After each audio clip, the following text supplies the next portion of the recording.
Kakaaraw, good morning. Halina kayo at ipapasyal ko kayo dito sa Sitio Pandayan ng Barangay Gabon, Kalasyaw, Pangasinan. Ito ang mga flat bar na pinuputol depende sa haba ng patalim na gagawin. Sa floor na bakaw Abot na kasi naman.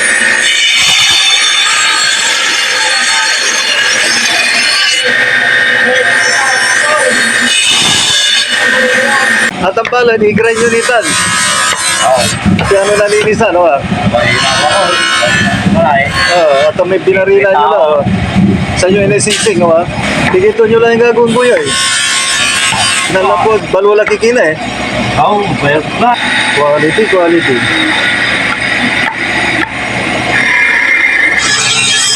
Ganito ang ginagawang pagpapabaga ng bakal. Nilalagyan ng uling saka i-blower. Panagsibo ko Ibig sabihin kailangan to rin sibukan. Blower, may blower. Kaya require ko mga manggawa ka na Ganito pala para mabilis ang trabaho, bino-blower. Kaya pala nagbabaga agad, bagang-baga na nga.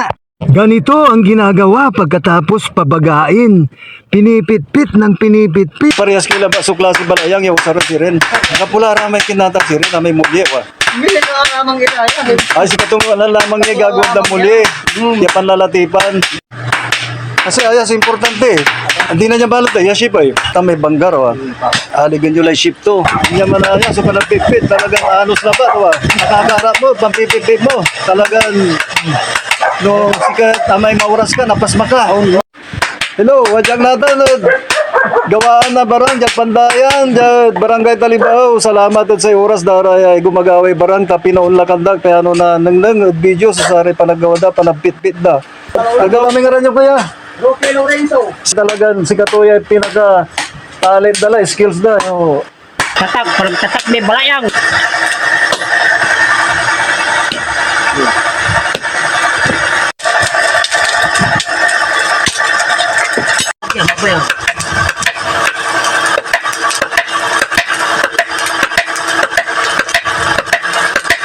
Ilan mo?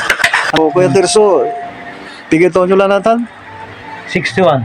Then may nanumpisa kayo mampanday, pigito nyo sa man 18. Dinso. Okay, as baru nakikila to. Oh.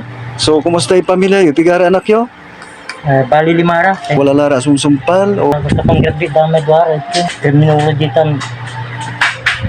Political engineer. O Kuya Tirso, wala na kayong balak na ipamana tong pagpapanday? Wala na. Bakit naman? Kasi baka wala nang gagawa ng itak. Sabi nila, mahirap daw. Ayaw nyo na talaga ipamana. So shout out sa iyo, Kuya Tirso. Isa kang inspirasyon at isa kang huwaran sa pagpapalaki ng iyong mga anak. Ilang araw po sa inyong lahat. Nandito ako ngayon sa Pandayan. Muli na bakal, talagang matibay yun. So yun yung ginagawa nila at yung pinaka-handle na ginagamit nila. Sungay ng kalabaw. Ito yung bagong gawang itak. Ito yung tapos na. At ito naman yung hawakan na yari sa sungay ng kalabaw. At ngayon, mabilis na ang paggawa dahil mayroon na itong grinder. Mga kakaaraw, si Sir Jojo ang tagahasa ng mga patalim gaya nitong hinahasa niyang mahaba. Ito yung katana na samurai na ginagamit ng mga ninja. So ito yung mga collection items na sinasabi nila. May souvenir items ba? Isang pigis sa kimo to sa'yo, nila ko Tuto. 2.5 lang sa kayo, walang bigol. Pero no dyan, mamura na 1,000, kantura ba ito? Pamungasa. Mga order kay Samurai talaga. Ay, balo tayo. Sige, may gawin Muslim to. Ay, kintan. Medyo maglitan. Ay, may souvenir talaga, Sari mga order sa raya. Kakaulong ka po, ilapot to pare sundalo.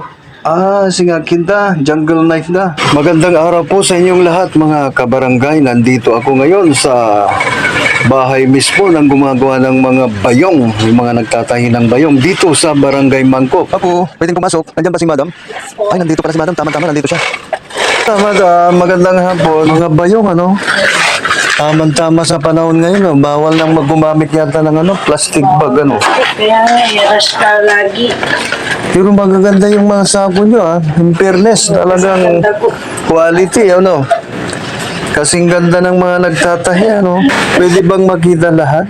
Ay, kumusta? Tatanggalin niyo ba yung tali?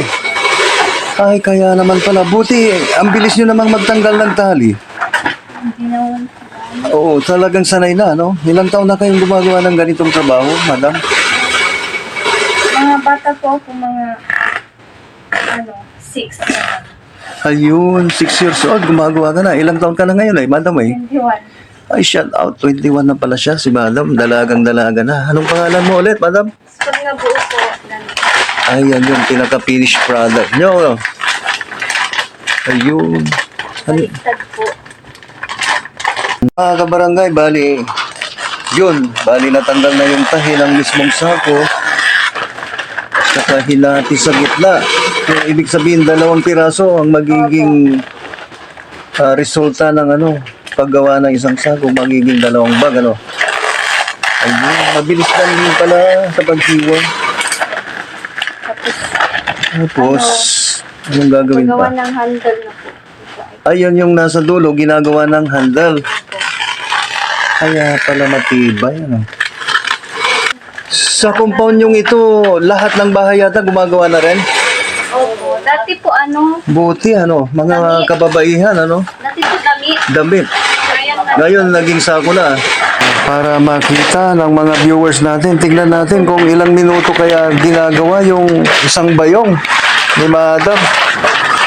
Smile kayo, Madam, para alam nilang masaya kayong gumagawa ng bayong. Ilan talaga. Isang yan, next.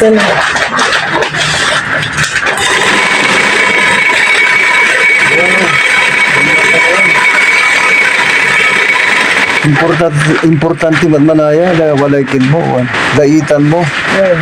Singer, daitan nyo, original, Shout out sa mga nagtitinda ng singer machine. Ay, baka naman, mag-sponsor na lang kayo dito sa Barangay Mangkok sa paggawahan ng bag. Bag na handy bag na talagang matitibay. Saan pa kayo bibili sa matibay? Kasi yung mga ginagamit namin singer oil. Ay, singer oil. Para mabilis ang makina. Pwede na kayo mag-endorse ng singer oil saka itong machine nila mismo. Baka naman, singer. Okay, singer. Papansin po, nandito lang kami sa Kalasyaw, Pangasinan. So, unahin muna yung handle, Handle. saka pagdugtungin yung dulo sa dulo. Kaya gilid sa gilid. Kung magkabila ang handle ang unahin.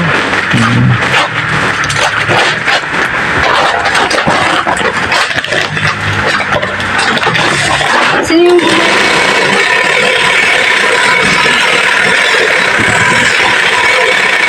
may suka nabang.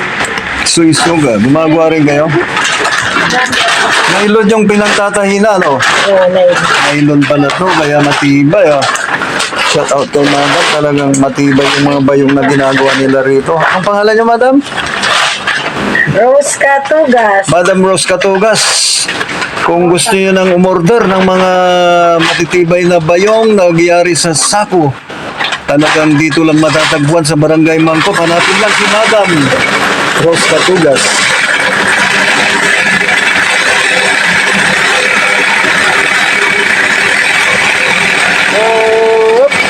So, pagkatapos ng isa pang side, tapos na. Sa isang side. Tapos na. Hindi, tayo pwet. Yung pwet. So, Gigilidan.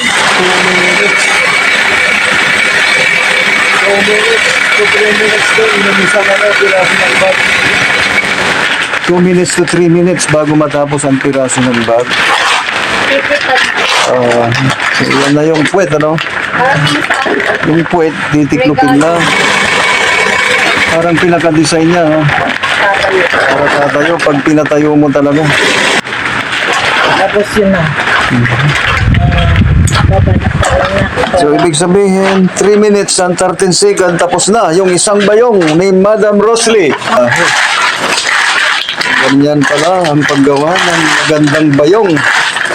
Nasa mabuting kamay ng mga magagandang gumagawa dito sa Barangay Mangkok. So, Dudurutin. dudurutin daw, sabi nila, para umusli. Kabarangay, piyan naantaan nyo, araya, sa nila arayan ko, aliwaran sa nagi, pero nanyo pay, madam, talaga nugaw mo din siyempre, dan sa may anak na, pigito mo naman ng 21, ano si Kararaya, so makukuli ang mandait na bayong, jagat barangay Mangkok. So, ibagay pala may ibagay siya, madam, dati anong imat? Please follow Sir Romulo Calaunan, like and subscribe. Wow, gabagabay kutan. Si Mami, oy, aga ng salita. Ganun din. Okay, sige, thank you, madam.